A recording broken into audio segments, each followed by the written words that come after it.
Assalamualaikum warahmatullahi wabarakatuh. Selamat pagi, salam leluhur, dan tentu saja salam tolak kekerasan. Terima kasih pada Jumat berkah ini, tanggal 3 Mei, kita hadir di sini dalam rangka membuat apa yang istilahnya ya, diskusi yang santai. Nanti akan diskusi ini yang diselenggarakan oleh SWJ, Satgas PPKS. Tujuannya adalah untuk sharing dan juga mungkin ada hal-hal yang ingin disampaikan oleh ibu-ibu yang luar biasa ini. Dan nanti akan dipimpin oleh Bu Nadi Rovera.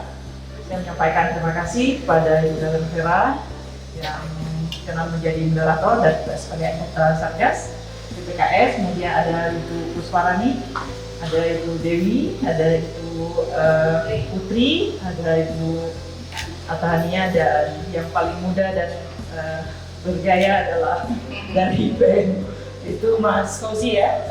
Terima kasih juga dari LNK, terima kasih inisiasinya dari Bu Kiki dan Lydia dan rekan Media Sehat ya.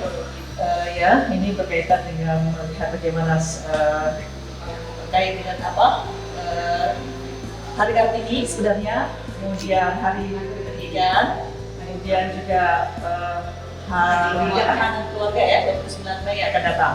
Tapi yang paling penting juga adalah ulang tahun Budi juga. Bagaimana kita bersama-sama berupaya agar Budi menjadi kampus yang aman, nyaman, dan membahagiakan bagi semua warga kampus, dan tentu saja upayanya adalah bebas dari kekerasan seksual.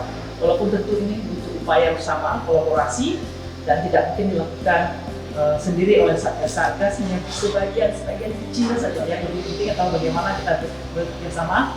Ini adalah salah satu bentuk bersama. Silakan saya serahkan sepenuhnya kepada Bu Nadi Rovera untuk membuat diskusi ini melaju dengan ibu-ibu yang luar biasa. Terima kasih. Assalamualaikum warahmatullahi wabarakatuh. Salam. Selamat datang di Najaludi Podcast, tempat di mana kebijaksanaan dan penghormatan bertemu dalam setiap nada kehidupan. Saya Nadi Rovera yang akan memandu jalan berdiskusi hari ini.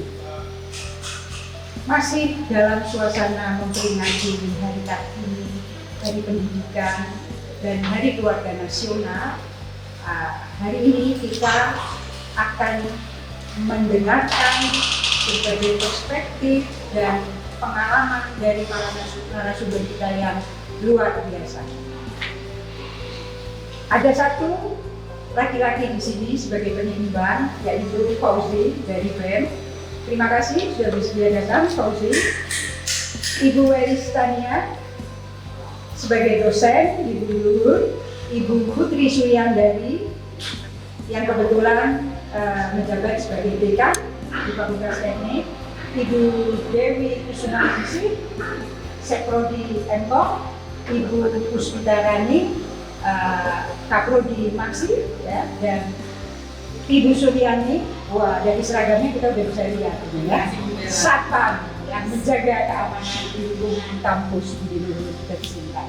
Nanti dalam waktu sekitar 1 jam kita akan mendengarkan berbagai pendapat, masukan, dan tentunya diskusi interaktif dan santai dari para narasumber kita.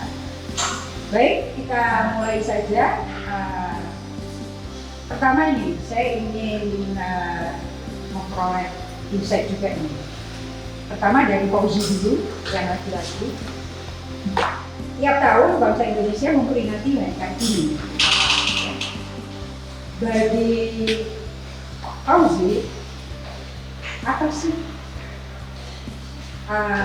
perlunya memperingati Hari Kartini?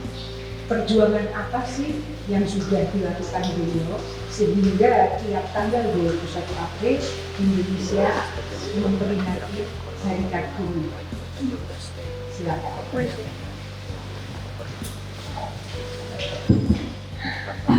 Terima kasih atas waktunya yang memimpin. Pentingnya Hari Kartini bagi kita kaum muda adalah kita tahu bahwasanya Ibu Kartini adalah penggerak perempuan pada masa dulu, di mana beliau menimbulkan atau menemukan hak-hak perempuan dan menjunjung tinggi harkat dan martabat perempuan, kesetaraan gender, dan beliau juga memberikan gambaran kepada kita para pemuda bahwasanya perempuan memiliki tugas dan cita-cita yang sama seperti laki-laki. Bukan hanya laki-laki yang bertanggung jawab atas kemajuan bangsa ini, tetapi perempuan merupakan penyokong dan pendidik utama anak bangsa kita. Itu yang dapat dipelajari oleh kita para pemuda dan perlu kita rayakan setiap tahunnya agar kita sebagai para pemuda bisa lebih mengenal lagi apa itu perjuangan yang dilakukan oleh para perempuan. Begitu. Baik, terima kasih. Itu pandangan dari pria di sini ya. Sekarang kita dengarkan dari Bu Suryani. Gimana ya?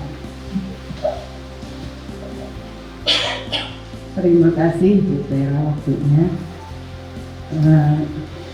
Sama saja saya juga menjadi wanita yang terdepan. Iya, di hari Kartini. Apa sih sosok Kartini bagi Bu Suryani?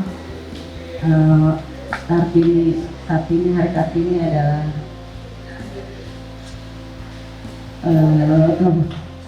layak nggak sih Kartini itu kita sebut sebagai pahlawan? iya, layak. Layak ya. Padahal kita tahu dia kan nggak pernah nih berjuang di medan perang, nggak Iya. pernah angkat senjata. Iya, layak untuk dijadikan pahlawan secara Kartini. Sosok yang bagus gitu bagi contoh perempuan yang memperjuangkan supaya pendidikan yang lebih layak, bisa menjadi wanita karir dan mengurus rumah tangga. Saya sendiri nggak bisa bayangin deh kalau mungkin 50 tahun, 100 tahun lalu ada sosok perempuan pakai seragam satpam seperti ini. Iya. Tapi sekarang udah luar biasa ya. Iya. Bisa. Ya, terima kasih Bu Suryani. Terima kasih. Selanjutnya silakan Bu Puspitarani. Terima kasih Vera kesempatannya. Nah, jadi tadi kalau ditanya kenapa pentingnya memperingati Hari Kartini ya Bu ya tiap tahunnya. Mungkin sebagai reminder aja ya, reminder berulang gitu kan kepada semua pihak ya kan, baik ya maksudnya bukan hanya di Indonesia mungkin ya, tapi juga di belahan dunia semuanya, bahwa ketika kita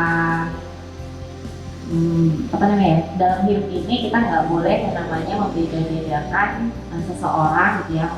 Perbedaan perlakuan tuh nggak seharusnya kita berikan, apalagi kalau itu tergantung dari gendernya ya. Jadi sekarang ini perempuan atau laki-laki harusnya memang punya kesempatan yang sama baik dalam hal pendidikan, pekerjaan dan apapun itu. Nah, mungkin itu yang seringkali kita ingatkan dari Ibu Kartini ya, yang dimana dia bukan memang tadi kalau dibilang nggak ikut perang secara fisik ya, tapi beliau itu kan melahirkan pemikiran-pemikiran, ide-ide, ideologi gitu ya, yang tadinya mungkin pendidikan hanya berhak untuk wanita pria saja, tapi saat ini ya alhamdulillah ya di Indonesia sekarang kita ngerasain bahwa kalau saya di Jakarta itu ya ngerasain bahwa sekarang semua punya kesempatan yang sama gitu ya, semua punya kesempatan yang sama. Pekerjaan pun juga seperti itu.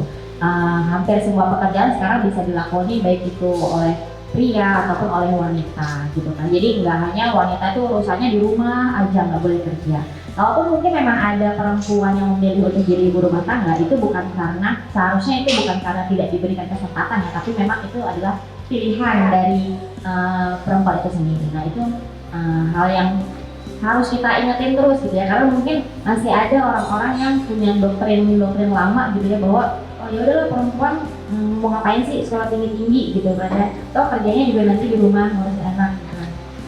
Padahal untuk ngurusin anak itu sendiri pun juga harusnya butuh ibu yang berpendidikan, karena ibu yang berpendidikan itu akan menghasilkan anak juga yang berbeda dari sisi pemikirannya, dari sisi sikapnya, dari sisi kepribadiannya dan seterusnya. Jadi itu yang harus memang diingat-ingat terus setiap tahunnya supaya orang-orang yang mungkin lupa orang-orang yang belum tahu gitu kan, orang-orang yang masih aja punya perbedaan pria dan wanita, jadi ingat dengan kita memperingati Hari Kartini. Seperti itu sih Bu. Jadi menurut Bu Puspita itu sosok Kartini ini benar-benar ya dia layak ya disebut sebagai pahlawan karena dia di saat itu ya di zamannya dia berani gitu ya, berani Memperjuangkan mendobrak tradisi aturan di lingkungan dia sendiri. Iya, Betul. Oke, terima kasih. Mungkin lanjut ya, ke Ibu Dewi, silakan. Terima kasih Ibu Vera atas waktunya menambahkan sedikit dari pendapat Ibu Puspita Rani. Ya, menurut saya kenapa Hari Kartini itu harus terus kita peringati gitu, karena dengan adanya beliau ini kita ini semua jadi lebih maju. Pemikiran kita tidak terpagar, tidak terkungkung gitu, bahwa perempuan itu tetap harus bisa memotivasi dirinya untuk lebih maju lagi, berkontribusi pada apapun di lingkungan kecil sekalipun, dari lingkungan keluarga, dari lingkungan RT, RW, ataupun dari di mana dia bekerja. Jadi memberikan kontribusi ya, sehingga dia yang maju, lingkungan juga ikut maju, sehingga memberikan manfaat bagi penduduk kita semua. Jadi menjadikan diri semua kita sebagai wanita itu bermanfaat ya, dan berkontribusi banyak. Luar biasa ya. Lanjut ke Ibu Putri nih. Ya, karena jawaban dari ibu ini udah mewakili semua nih, jadi nggak bisa lebih banyak lagi untuk menambahkan. Bagi saya Kartini itu tanpa Kartini nggak ada saya. Saya sekarang ini adalah karena hasil pemikiran dari beliau, ibu kita dari kecil Kartini yang seorang murad, dimana dia punya lawan seorang Belanda, dan bisa mendengarkan pemikirannya. Tanpa pemikiran yang disebarkan ke bangsa kita, mungkin saya nggak akan seperti sekarang ini. Saya bisa sekolah sampai S3, saya bisa menjabat sebagai dekan. Mungkin di zaman Raden Ajeng Kartini, saya ini adalah seorang ibu dengan 10 anak yang mengabdi pada suami. Jadi bagi saya sangat layak pada Ajeng Kartini kita tetap terus upayakan jasa-jasa beliau dan tetap kita lestarikan. Jadi Luar biasa ya. Memang kita tidak mungkin duduk di sini juga ya, berbincang-bincang tentang segala hal ya. Anak 10 gimana keluar rumah ya. Ya silakan ya Bu istilahnya. Baik, terima kasih atas waktunya Bu. Menambahkan gitu ya, dari tadi contoh-contoh yang sudah ibu kita ya, Bu Kartini yang perjuangannya itu sebenarnya bisa dilihat, karena saya juga backgroundnya HI dan mencoba melihat culture dari berbagai negara maju. Kita masih status Indonesia itu kan masih di semi development ya, jadi negara berkembang yang sedang berupaya nih menuju negara maju gitu. Apa yang nanti kita rasakan gitu wanita di negara maju, kita lihat udah didukung oleh negaranya. Jadi bagaimana mungkin tadi ya perdebatan antara ibu bekerja atau tidak bekerja, kalau di negara maju itu sudah tidak ada, karena di negara maju ya wanita memang harus berkontribusi buat negaranya gitu, karena dari cuti melahirkan ya, cuti melahirkannya itu bahkan sampai 2 tahun kalau di negara-negara Skandinavia, negara-negara yang indikator bahagianya itu nomor 1 di Denmark gitu ya, Swedia, Norway. Kenapa? Karena wanita itu memang fitrahnya punya anak, mengurus anak minimal 2 tahun dia bonding sama anaknya. Setelah itu dia bekerja dan disupport gitu ya, fasilitasi oleh negara. Mungkin itu yang harus kita perjuangkan saat ini gitu ya, melanjutkan perjuangannya Raden Kartini ya. Dan mungkin perayaan Kartini itu sekarang ini masih banyak ditunjukkan dari perayaan baju gitu ya, baju-baju adat di TK, di SD gitu.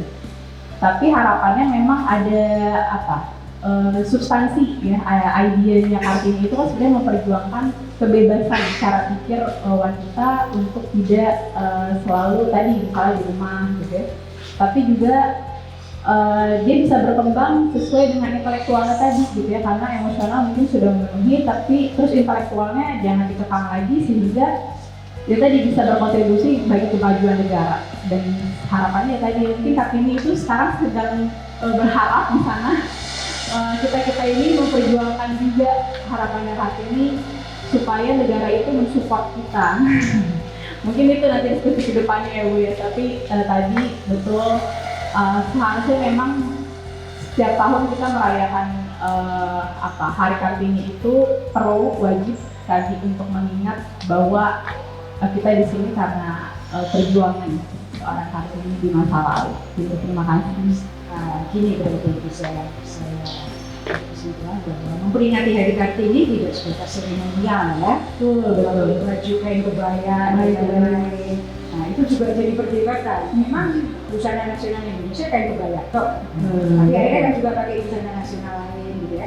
Tapi yang lebih penting mungkin karena kita di lingkungan akademik ya, bagaimana merenungkan apa yang menjadi cita-cita Kartini dan kita berusaha menjadi garda terdepan dalam merubah mindset masyarakat, paling tidak melalui mahasiswa di lingkungan kampus. Jadi ada perubahan ya. Mahasiswa itu kan nantinya juga mereka akan melanjutkan ya sebagai generasi muda gitu kan. Mindsetnya dulu nih yang dirubah. Tapi kalau mindsetnya masih tetap sama ya, nah nanti kita dengar nih dari perwakilan pria ya. Ini kan perbincangan selalu berkaitan perempuan laki gitu ya. Padahal Tuhan menciptakan manusia sebagai makhluk untuk menjaga bumi itu kan dari Adam dan Hawa, kita tahu ya. Dan tentu masing-masing punya peran, fungsi, hak dan kewajibannya. Gitu. Gak mungkin dong gitu. Jenis kelamin yang berbeda ini semuanya sama, gitu kan? Tetapi berpasangan ini adalah sebagai penyeimbang, saling menutupi kekurangan yang satu dari kekurangan yang lain. Gitu. Nah ini sekarang pertanyaan berikutnya ini, pengen tahu ini ya dari Fauzi dulu berarti ya. Perempuan, kita fokus ke perempuan, punya hak, peran ya, dan kewajiban. Idealnya seperti apa sih? Peran dan kewajiban itu idealnya dulu. Silakan Fauzi. Ya, untuk idealnya hak dan kewajiban perempuan, pertama itu adalah bagaimana perempuan itu bisa menjalankan tugas dan kewajibannya jika jadi istri, sudah keluarga, menjadi istri yang baik, satu. Dan kedua, kewajiban dan hak perempuan itu perempuan memiliki hak yang besar untuk terus berjalan dan meniti karirnya. Bukan hanya sebatas menjadi istri yang baik, tapi menjadi perempuan karir yang dapat memajukan negeri ini. Jadi mungkin sebelum pada masanya Ibu Kartini, kita itu ada di masa sedikit primitif, yang mana perempuan itu hanya diperbolehkan untuk menikah, diam di rumah, merawat anak, dan melayani suami. Tapi setelah adanya beliau Ibu Kartini, mindset seorang perempuan itu harus bisa diubah kalau bahwasanya perempuan itu bukan hanya tinggal diam di rumah, tetapi juga harus bisa memberikan efek atau dampak yang besar terhadap kemajuan bangsa ini dari perempuan meniti karirnya. Ya, kalau kita melihat di masa sekarang, benar seperti yang dikatakan oleh Ibu barusan, seandainya di Indonesia tidak ada Ibu Kartini, mungkin saat ini tidak ada yang namanya dosen perempuan, security perempuan, polisi perempuan, dokter perempuan. Nah, Ibu Kartini berani memberikan contoh, berani melanggar aturan dalam keluarganya. Contoh, beliau ini kan keluarganya keluarga keraton. Aturan di keraton itu memberikan aturan yang tegas bahwasanya perempuan hanya boleh diam di rumah. Tapi beliau dengan pemikiran yang idealisnya berani memberikan suatu perubahan bahwasanya perempuan tidak harus hanya diam di rumah. Tugas perempuan juga memajukan dan memerdekakan pemikiran-pemikiran perempuan agar lebih baik lagi, agar bisa lebih berkembang dan terus maju lagi. Begitu Ibu. Baik. Nah, Ini berandai-andai ya, Fauzi. Sudah berkeluarga? Belum Bu. Ini berkeluarga tentunya. Iya, nanti kalau udah Berarti waktunya. kalau sudah punya pasangan nih, terus langsung dikaruniai punya anak umur setahun udah punya adik, gitu kan? Kan kita nggak tahu lahirnya seseorang itu kan atas kehendak Tuhan kan gitu ya. Nah, kira-kira istrinya tetap nih mau aktif di luar, gitu, berkarir di luar. Sebagai suami apa yang akan Fauzi lakukan? Yang pasti secara pribadi saya akan membebaskan pilihan dari istri saya nanti. Seandainya dia setelah memiliki anak, saya mungkin hanya akan meminta tolong untuk lebih memprioritaskan anaknya terdahulu. Namun ketika anak itu udah mulai dewasa seperti yang dikatakan oleh Ibu Tania, bahwasanya saat ini hak untuk perempuan itu memiliki cuti lahir, dan itu yang emang kemarin kebetulan pas di hari buruh tanggal 1 Mei teman-teman buruh itu memperjuangkan hak cuti kelahiran. Dan memang di negara maju itu ada cuti kelahiran selama 2 tahun, dan ya mungkin saya sebagai suami akan memberikan silahkan kalau mau meniti karirnya dan melanjutkan karirnya saya izinkan, tapi dia memiliki kewajiban atas anak dan keluarganya terlebih begitu. Jadi tidak ada paksaan begitu. Oke, baik. Lanjut aja langsung tulisannya. Oke, nyambung dari pernyataannya Fauzi tadi. Ya. Kira-kira kan ada peran hak dan kewajiban itu ya. Kalau kasus tadi, kalau berubah perannya, yang suaminya kan sekarang pekerjaan banyak bisa remote tuh dari rumah.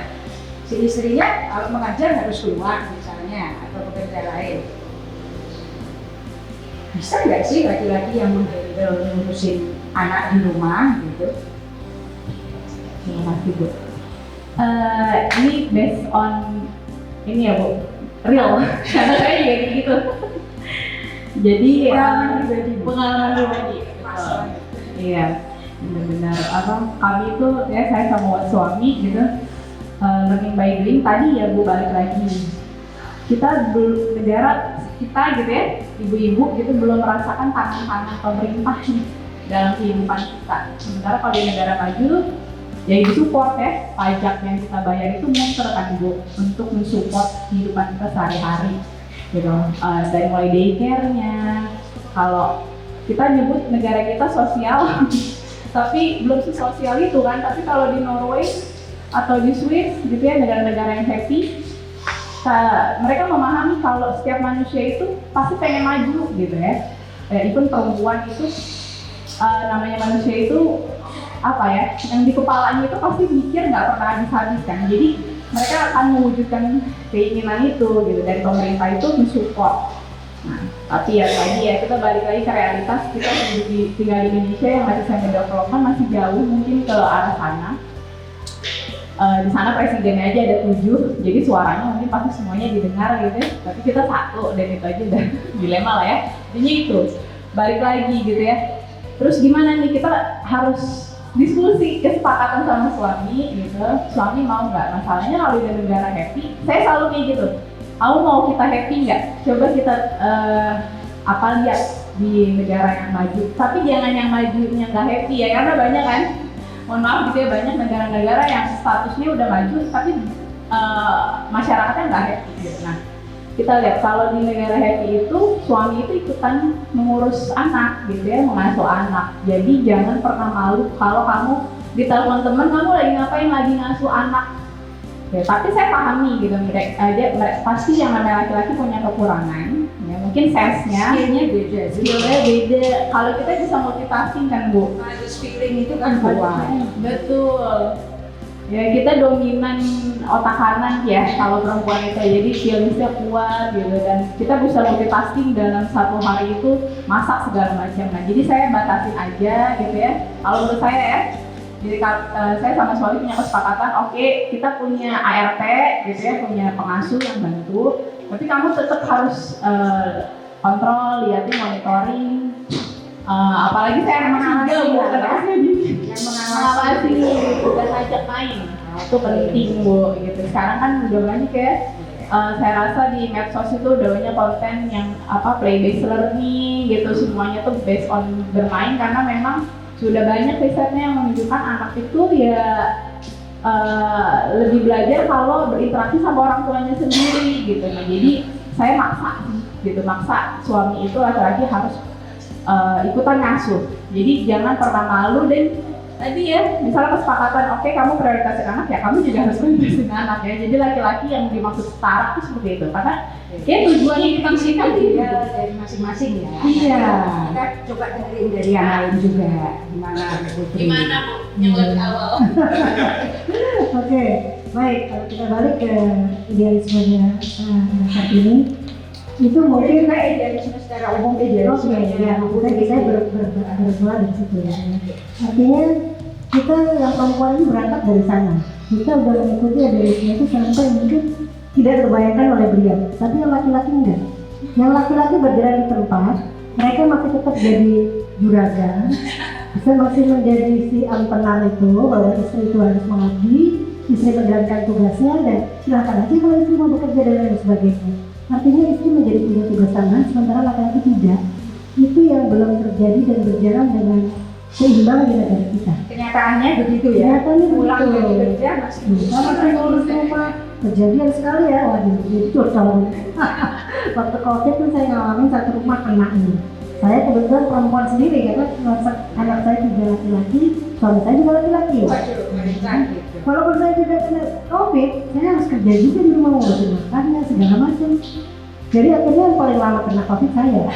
Yang lainnya, nah saya juga garut, tapi siapa yang ngurusin saya? Yang ngurusin orang suami siapa? Itulah yang terjadi. Artinya harusnya seimbang. Ketika ada yang berkata, ayo perempuan maju, ayo pikirannya dirubah, laki-laki juga. Nggak ada yang menjadi Raden Kartono itu nggak ada ternyata. Bahwa ketika istri saya maju, istri saya juga berkarir di luar, kontribusi buat negara, kita kerja bareng-bareng, kita harus berpikir bareng dong. Anak kerjaan kita bareng-bareng kok, anak kerjaan perempuan sendiri, enggak dong.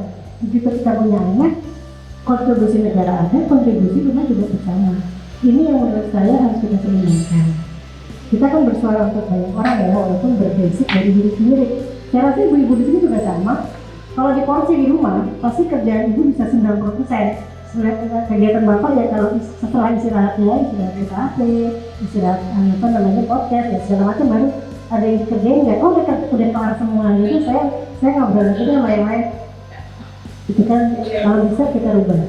Di sini kayaknya kalau kita bisa ngobrol bareng-bareng, ayo kita udah melakukan. Kita di universitas kita lakukan pembelajaran buat para anak ini bahwa ayo kita harus bareng-bareng berubah. Ya nggak cuma itu. Nah kebetulan kan anak Ibu Putri ini laki-laki semua.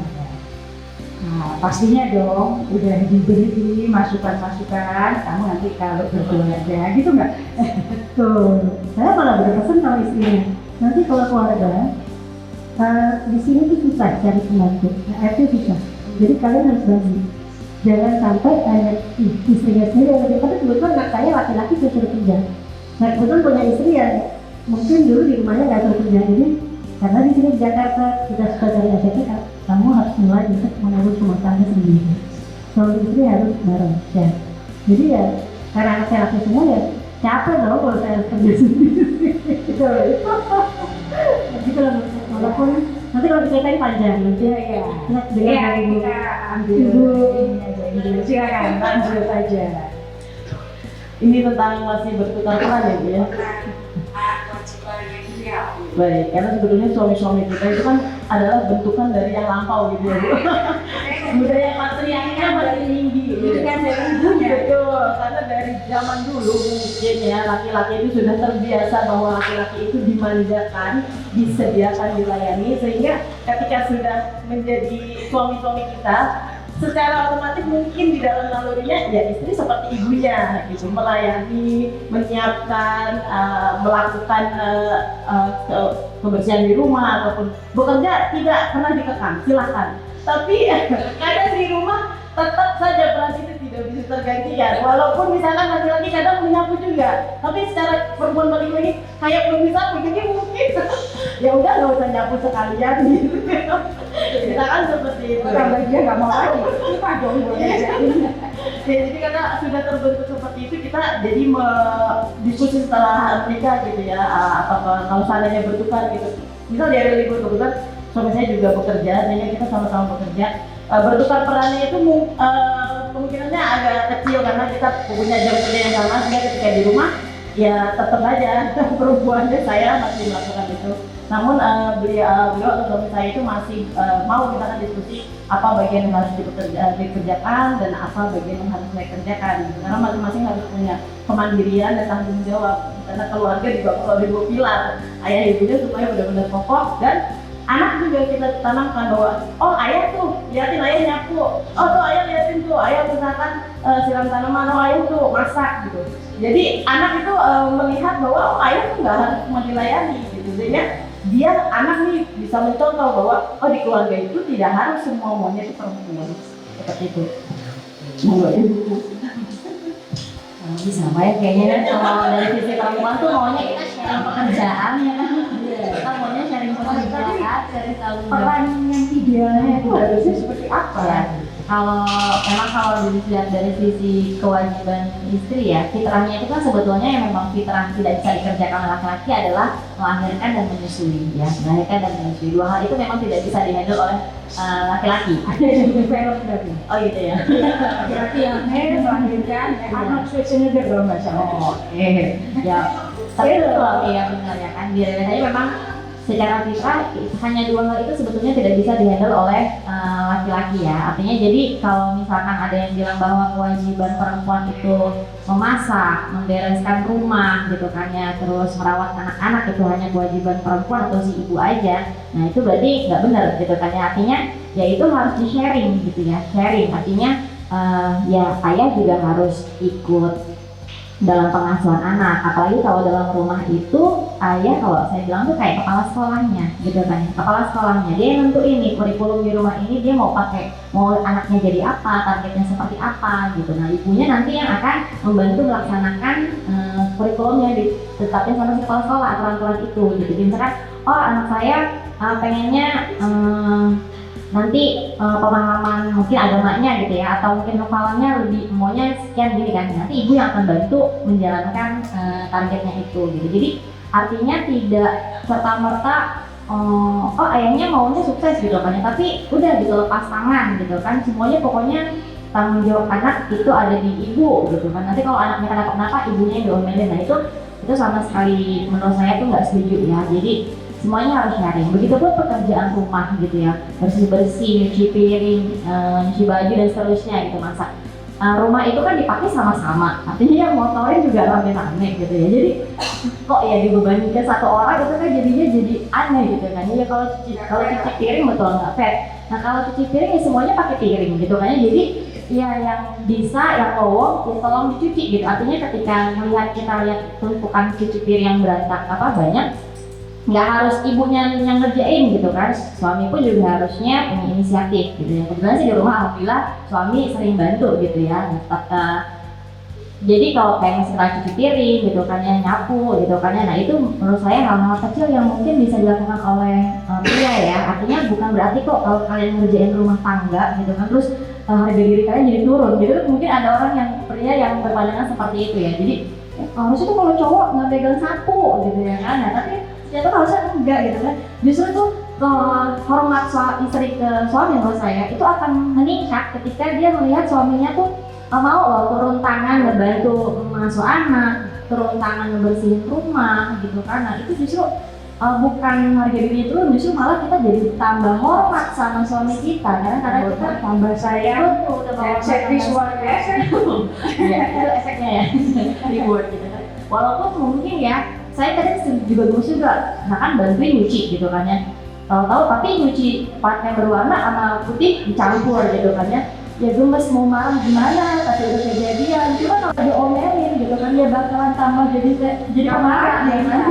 Udah akhirnya oh ya udah oke baik lagi. Kadang-kadang strateginya para suami supaya sengaja salah, mungkin sengaja salah gitu. Jangan belajar dari itu ya, mau sih. Dia tahu kalau perempuan tuh gemes gitu ya, boleh kayak gitu nggak bisa yang salah nih nggak usah gitu ya. Tapi kadang istri juga punya strategi. Aduh, Ya bukan pengalaman tapi pernah saya lakukan sih. Buatin kopi sengaja nggak saya enakin gitu. Udah saya buat sendiri aja, kamu ambilnya nggak pasti ya. ya benar. Luar biasa. Enggak, ya bercanda tapi ya betul. Ya masing-masing punya strategi jadi ya Bu ya.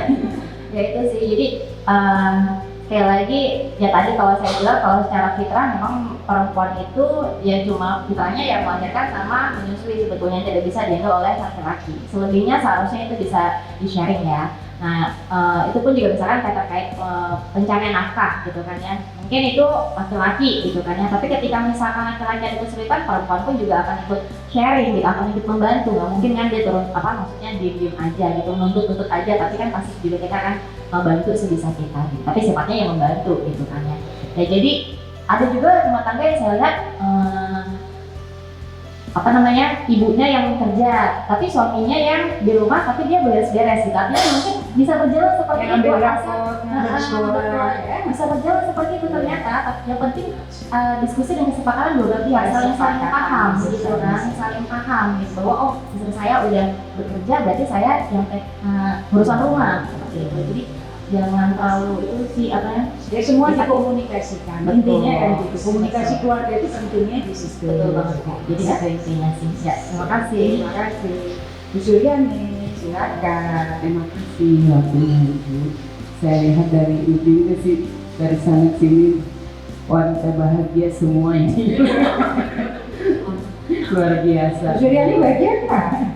Bagian Ya, juga saya kan? sebagai wanita ibu rumah tangga yang saya inginkan itu ingin mendapatkan haknya atau menjadi ibu rumah tangga yang baik, terus mendapat dapat bersekolah, bisa sekolah tinggi, bekerja sama dengan baik, terusnya bisa diperlakukan suami dengan baik dan bisa dinafkahi dengan baik. Itu aja harapan saya. Cita-citanya ya? Cita-cita semua orang gitu ya? Saya Iya. Iya. Ya memang kalau kita lihat urusan dalam keluarga itu tidak sesederhana yang kita bayangkan gitu ya. Tapi kembali lagi semua bisa dikomunikasikan dan di tiap keluarga punya cara yang berbeda, nggak bisa disamakan mungkin karena mungkin tradisinya, budayanya itu berbeda-beda gitu. Tapi intinya komunikasi keluarga itu penting dan jangan sampai ada masalah-masalah yang mungkin dianggap kecil itu bisa memperuncing dan dampaknya ke anak-anak kan gitu. Jadi saya rasa Ibu Kartini juga nggak mau dia memperjuangkan perempuan berpendidikan ini setelah pendidikannya tinggi, dianya malah mengabaikan peran dan tugas utamanya ya. Bahkan kalau ini boleh saya tambahkan ya, berdasarkan riset ya juga ya, bahwa secara genetik anak itu intelektualnya 70% itu dari ibu, 30% baru dari ayah. Nah dengan kata lain pendidikan dasar anak itu tugas utamanya memang ibu.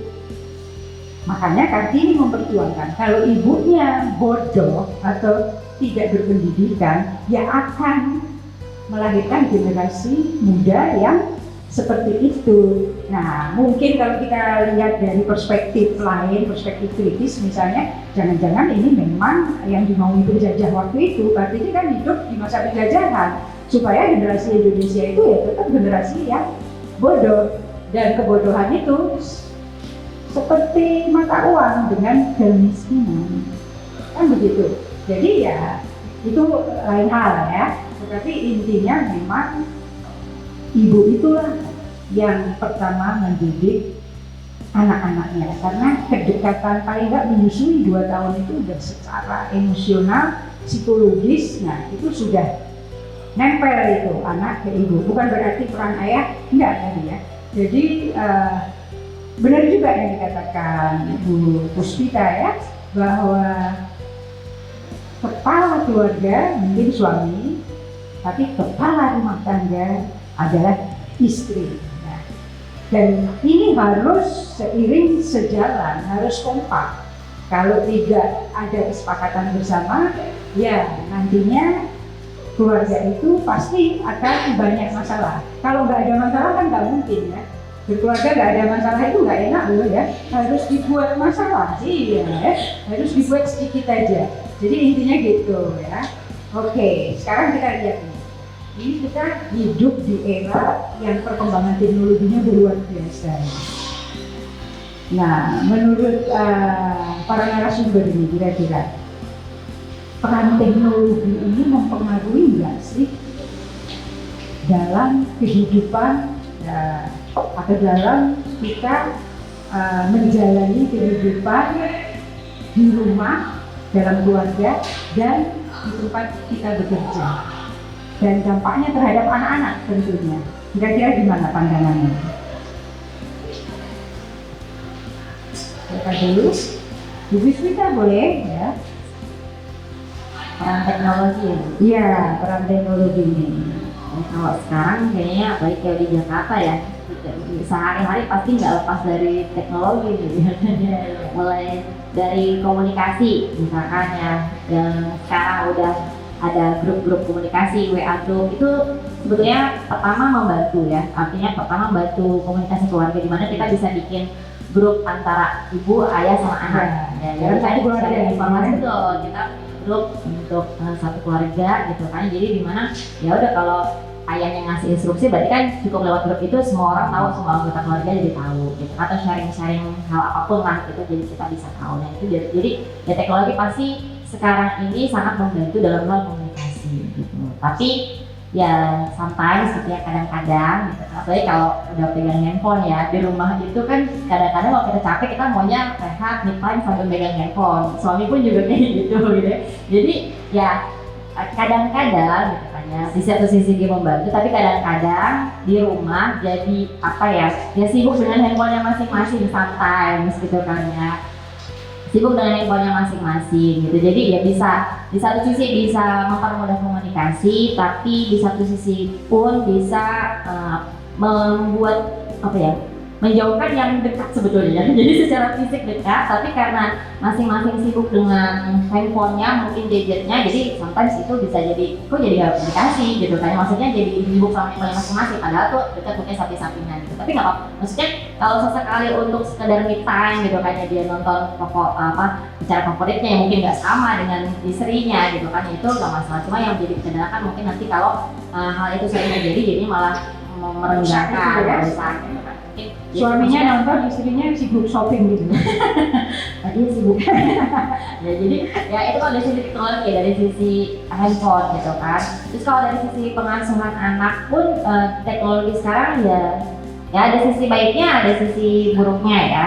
Dan dari sisi baiknya saat ini sekarang kita mudah gitu dapat konten-konten yang mendidik untuk anak, betul, parentingnya, terus juga konten-konten anak ya kan, yang di YouTube itu kan channel-channel anak, Musara dan seterusnya itu kan banyak ya. Jadi kita tuh sekarang gampang gitu akses akses acara-acara TV yang bisa mengedukasi anak-anak gitu. Cuma ya sekali lagi kalau kontrolnya kurang ya kita juga bisa jadi trouble juga kalau misalkan anak-anak nontonnya mungkin hal-hal yang bukan edukasi atau kebanyakan main game yang dan waktu screen time-nya nggak dibatasin. Nah, itu kan juga jadi bumerang ya buat kita sendiri. Apalagi zaman sekarang ya apa ya, saya pun juga sering ngelakuin, artinya ketika kita capek terus saya mau beres-beres rumah terus anak ngegelindotin udah gitu ya kan, misalkan taruh dulu, Bunda mau cuci piring dulu, kamu nonton dulu lah gitu kan. Nah itu tuh ya kerja yang sekarang yang keanekannya betul sekarang gitu. Jadi kan memang ya pengalihan mudah ya, cara mudah gitu maksudnya. Padahal ada sisi positifnya. Betul, ada sisi positifnya dan ada sisi negatifnya ya, sekali lagi tergantung dari penggunanya ya, tergantung dari penggunanya sekarang. Nah, apalagi sekarang internet mudah diakses di setiap rumah gitu ya kan. Tadi sekali lagi bisa jadi hal positif, bisa jadi hal negatif tergantung dari penggunanya sendiri. Oke, silakan. masih tentang ini Bu, apa? Jadi kayak peran teknologi dalam membangun hubungan keluarga. Tentunya kita berharapnya keluarga yang harmonis, gitu kan? Baik. Jadi sebenarnya teknologi ini kan sudah tidak terelakkan lagi. Kita sudah tidak bisa lagi bilang ke anak-anak jangan main HP gitu, karena kita sendiri pegang HP. Jadi kita kalau melarang sesuatu tapi kita melakukan kan anaknya jadi kok saya boleh, saya nggak boleh, mama bapak boleh misalkan, itu jadi pandangan sendiri bagi anak-anak. Sehingga sebetulnya ya teknologi itu karena sudah masuk di dunia keluarga, mereka pun juga saya yakin sudah pakai handphone mulai dari pandemi kemarin, sekolah semuanya sudah pakai jaringan internet, mereka mengakses internet secara ugal-ugalan dalam artian di sini dari pagi mereka bisa akses sampai malam, tergantung kita keluarga sebagai orang tua yang membatasi apa yang mereka bisa akses, apa yang tidak bisa mereka akses. Nah, karena peran teknologi di sini sangat tinggi, harusnya si perempuan yang terutama ibu-ibu gitu ya, kebanyakan yang ada karena sosmed sudah sangat banyak, ada TikTok, ada IG, ada FB, ada Tumblr atau ada X gitu ya. Banyak sekali sehingga kadang kebanyakan perempuan ataupun yang di rumah ini terlena, lebih banyak menggunakan ketimbang menggunakan menggunakan sosmed tersebut untuk menikmati hasilnya daripada menghasilkan sesuatu dari sosmed itu sendiri. Ya lebih banyak malah dengan scrolling gitu ya, lihat-lihat berita ataupun apapun daripada misalkan berjualan, banyak memanfaatkan teknologi di TikTok Shop gitu, ataupun di Shopee ataupun di mana gitu ya, saya menyebutkan marketplace supaya wanita itu walaupun di rumah ada teknologi tapi tetap berkarya, berpenghasilan gitu. Jadi peran teknologi itu sebetulnya sangat-sangat ya sudah sangat mendasar gitu era sekarang Harusnya ini. kita yang mengendalikan teknologi, bukan dikendalikan. Betul, jangan jadi budak Tapi teknologi. memanfaatkan itu untuk keperluan. Oke, terima kasih banyak Bu Putri. Oke, baik. Teknologi, kita nggak bisa menghindari teknologi. Saya beranak pinak itu berawal dari belum melek teknologi. Anak pertama saya tuh lahir 97, dia terlalu banyak mengenal gadget. Kemudian anak ketiga saya lahir di 2017, sudah sangat gadget. Nah ini kita nggak bisa menghindari. Yang bisa kita lakukan adalah memberikan bekal kepada anak-anak kita bahwa semua kehidupan itu akan berubah, tetapi yang namanya normal itu tidak akan berubah. Jadi pendidikan agama saya berikan maksud saya agar mereka memiliki batas ketika mereka menggunakan teknologi. Dan kita sebagai orang tua pun memberikan contoh bahwa handphone itu tidak berarti phone-nya itu melekat di hand. Artinya kita juga harus punya waktu yang tidak membiarkan tangan kita melekat di handphone. Jadi mereka tetap harus berinteraksi, berkomunikasi, dan tidak melulu bergaul dengan gadget masing-masing. Bahkan saya memberikan hukuman kepada anak saya kalau mereka tidak bisa melakukan komunikasi dengan adik-adiknya, saya tarik gadgetnya. Jadi akhirnya mereka hanya punya waktu kecil ya, orang udah gede ya susah. Tapi mereka punya tahu batasan bahwa lebih baik berinteraksi dengan keluarga dulu, baru mereka melakukan kegiatan pribadi mereka dengan gadget. Jadi memang kita tidak bisa menghindari teknologi. Jadi Kalau itu yang saya perannya itu berarti kalau di rumah ya komunikasinya secara langsung, tapi Iya. kalau pas di luar rumah gunakanlah. lakukan saja. Tapi memang kita tidak bisa menghindari bahwa mereka pun sekarang sudah hampir 50% dari gadget. Ya. Tapi kalau kita sedang kumpul, saya minta mereka simpan dulu gadgetnya. Silakan kalau dari kamar masing-masing mereka bergadget silakan. Ya, gitu. Itu yang saya lakukan. Ini Bu Putri ini kan kalau nggak salah dari arsitek ya. Iya, betul. Nah, dengan perkembangan saat ini merubah nggak sih desain arsitek rumah itu zaman jelas. sekarang ya? Amat sangat. Dulu saya juga Sepertinya ruang keluarga udah nggak diperlukan ya, tapi kamar diperbesar gitu. Nah, juga ya. Itu ruang keluarga diperbesar dengan wifi yang sangat kuat. Oh, karena biasanya dari kamar masing-masing. Betul, itu masing-masing akan megang-megang gadgetnya. Kalau ini dimatiin langsung Coba kita tanya apakah ya hanya banyak. Kalau saya dari arsitektur apalagi ya, dulu yang nggak mungkin kita nggak kan desain itu pasti pakai tangan, ngapusnya juga pakai siluet bu. Kan kalau udah pakai rapido itu nggak bisa kalau dia biasanya diklik. Sekarang pakai cat, pakai teknologi bisa kopi sana kopi sini bisa lebih cepat, teknologi sangat membantu. Bahkan yang nggak bisa gambar sekarang bisa jadi arsitek tanaman. Itu sangat luar biasa ya teknologi. Makanya saya bilang teknologi nggak bisa kita hindari, tapi karakter fungsional diri kita harus tetap ada. Jangan sampai kita terbawa teknologi. Banyak sekali yang terbawa teknologi. Bahkan menganggap orang-orang di sekitarnya ini adalah bagian dari teknologi.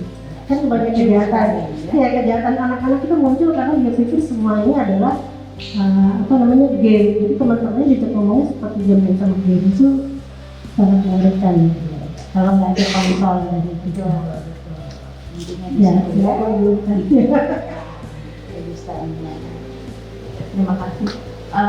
Setuju dengan semuanya, mungkin menambahkan aja sekarang tuh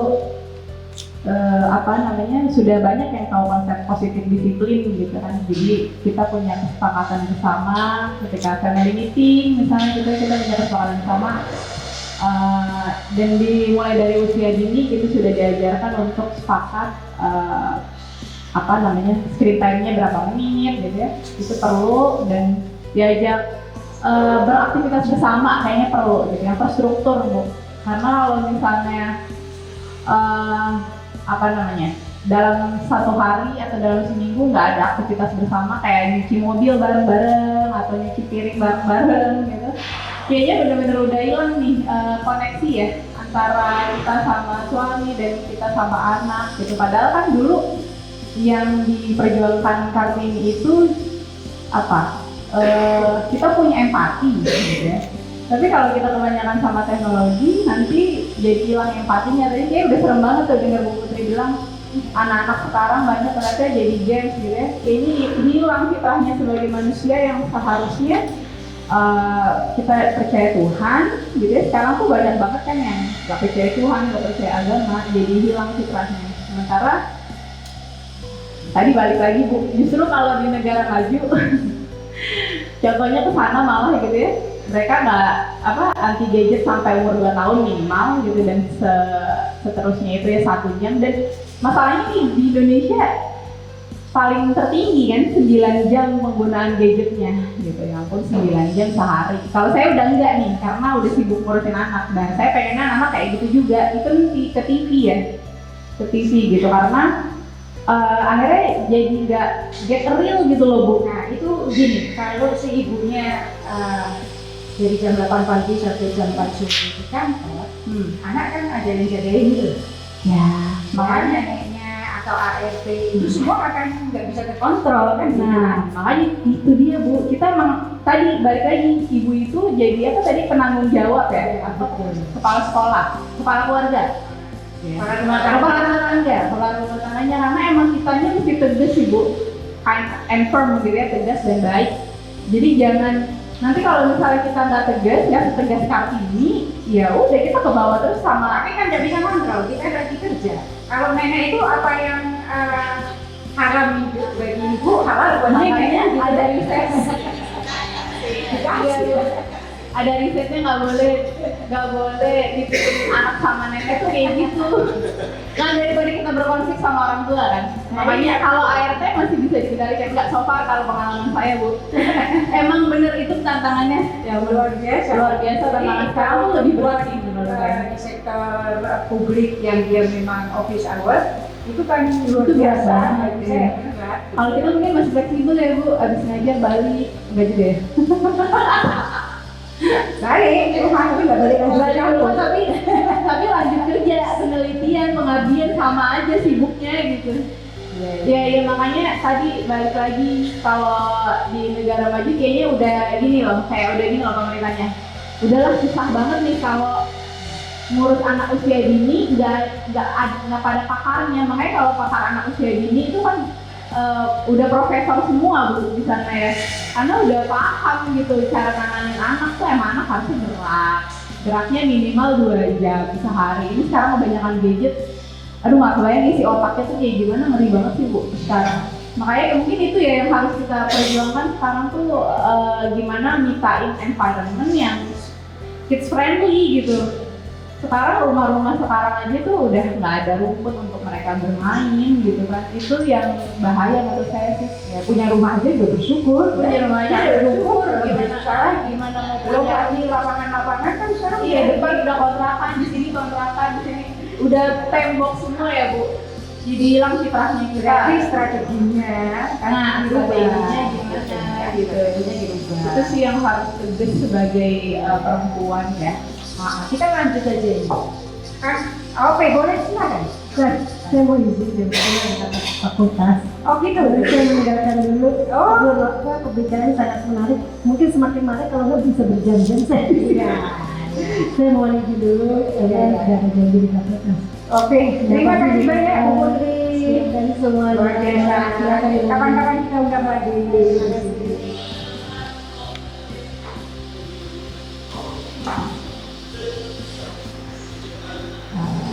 Selamat bergabung Nisa. Kita tadi sudah diskusi dengan lumayan interaktif ya, menarik ya. Kita kedatangan Nisa ini dari KMK. KMK itu apa bisa sih?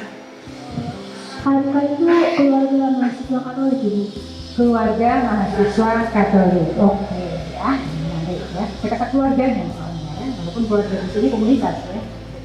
Oke, tadi kita udah berbincang banyak, mungkin udah menyimak juga ya, bisa ya.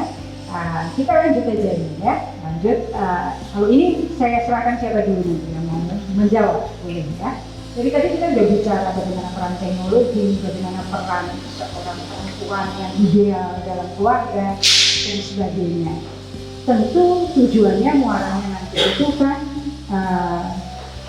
bagaimana bisa menciptakan keluarga dan kehidupan yang bahagia. Intinya kan gitu. Tapi kata bahagia sendiri itu kan multitafsir. Orang bisa punya persepsi interpretasi yang berbeda. Dan bahagia menurut satu individu lainnya kan nggak sama juga. Nah ini menarik kita diskusikan dari masing-masing. Sebetulnya bahagia itu apa sih menurut masing-masing? Silakan kalian mulai. Ibu kita, silakan. Benar nggak kalau bahwa sebenarnya tujuan hidup itu bahagia kan? Nah, tapi boleh kalau ada pendapat lain ya, tujuan hidupnya nggak bahagia asal apa? Silakan. Tapi sebenarnya kan hidup nggak bisa bahagia terus ya Bu.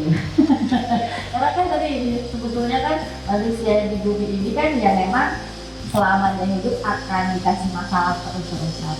Jadi kita nggak mungkin berharap kita tuh bakal ada di posisi bahagia terus gitu ya, dari awal lahir sampai nanti kita nggak ada gitu ya. Pasti akan ada momen dimana kita jatuh, terus nanti sedih, ya nanti ada bahagianya lagi gitu kan. Nah tapi kalau bahagia itu ya ketika apa yang kita mau kita dapat sih ya. Pada dasarnya seperti itu ya bukan sih ya.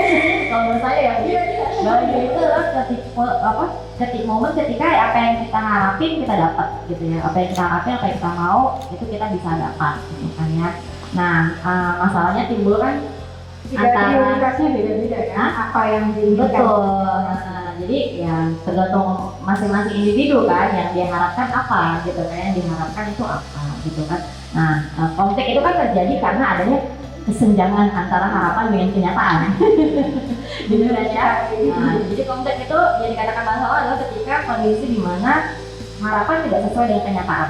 Harapan tidak sesuai dengan kenyataan. Makanya ya supaya kita bisa lebih tenang, bisa lebih bahagia ya kan ketika kita ngadepin hidup ya antara kita perbaiki harapannya atau kita perbaiki kenyataannya supaya kedua ini sejalan ya kan. Itu cara memperoleh bahagia. Iya karena Tapi kita sebetulnya menurut Musbika apa yang kita mauin?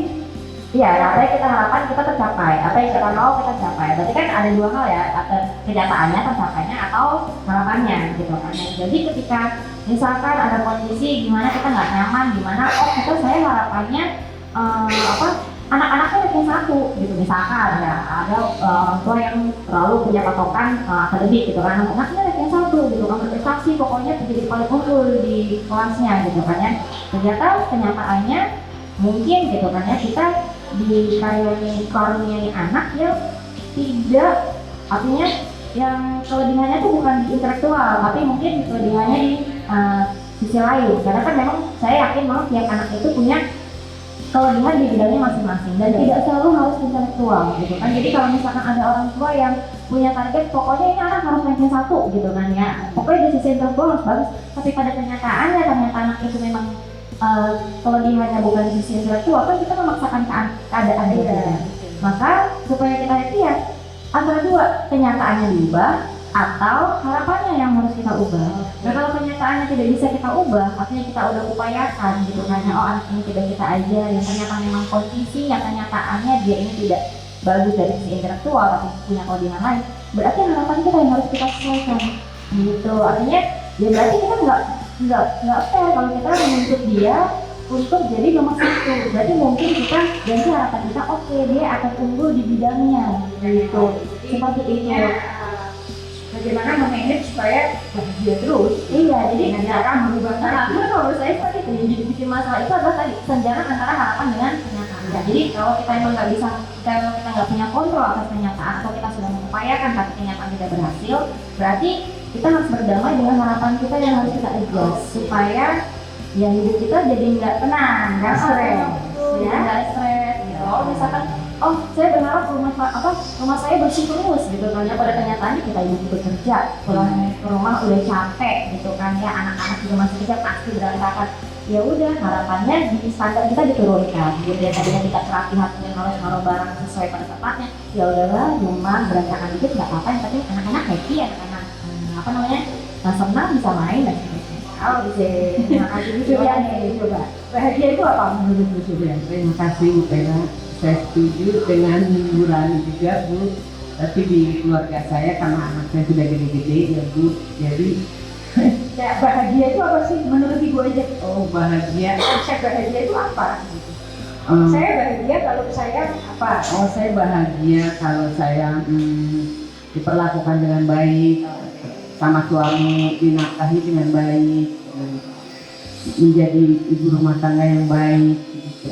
Gitu aja Bu. Anak-anak udah besar, anak baik. Alhamdulillah ya. Jadi tinggal apa ya, meneruskan hidup ini supaya menjadi lebih baik. Iya, pendidikannya tidak seperti ibunya yang saya harapkan anak seperti ini. Itu aja, terima kasih Bu. Silakan Ibu Dewi. Bahagia banget ini kan ya. Selalu bahagia. Selalu itu harus kita ciptakan ya tergantung orang. Jadi bahagia itu menurut perspektif saya pribadi berdasarkan apa yang sudah pernah terjadi dalam hidup kita gitu ya. Jadi bahagia itu adalah ya kalau kita pertama sehat, sudah alhamdulillah ya. Pertama sehat, mensyukuri apa yang kita dapat hari ini. Tidak kehujanan, tidak kelaparan, itu juga bahagia bagi saya. Terus yang penting adalah kita punya kebebasan dalam artian ini meluapkan apa yang kita inginkan untuk memberikan manfaat bagi orang terdekat minimal seperti itu. Jadi kalau sudah sehat, terus kita bisa berkarya, bermanfaat, tidak terkungkung, tidak juga merdeka. Jadi makan apapun itu jadi enak ya, bisa terlihat karena kita senang bahagia dengan apapun yang kita terima, mensyukuri gitu ya, sehingga bahagia itu kita bisa ciptakan sendiri. Jangan suasana yang membuat kita bahagia, tapi mari kita menjadi pionir kebahagiaan. Bahagia kita yang menentukan, bukan dalam kata-kata orang lain.